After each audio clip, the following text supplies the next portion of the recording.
नमस्कार जय जगन्नाथ। मु नहीं आसी कविता काल ओ समय। कालर गति रे चल समस्ते से काल को किए बा रोकिबे। अतीत वर्तमान भविष्यत निश्चय जानी रख तार महत्व।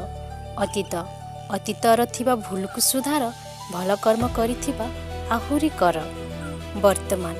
वर्तमान एमितिक काल, नष्ट न कर ए बेଳ। वर्तमान को नहीं जीवन निर्धारित, जेमिति कर्म सेमिति फल कथित।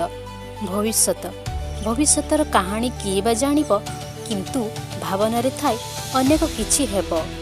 आशा बांधी थाए मनरे केते, हृदय ठारू काम कले भल हेब ममते। जन्म हेइछु एई दुनिया रे, बहु किछि घटुछि आम जीवने कालचक्रर परिवर्तन रे। सुख दुख रहिछि ए संसार, समयर दुई पार्श्व एमानंकर। ए जीवन एमितिका चलाबाटटिए, फूल थाउ कंटा थाउ चलिबाकु हुए। समयर गति केबे फेरिब नाही, सेथिपाई भल कर्म कर सुंदर जीवन जीवा पाए। धन्यवाद। जय जगन्नाथ।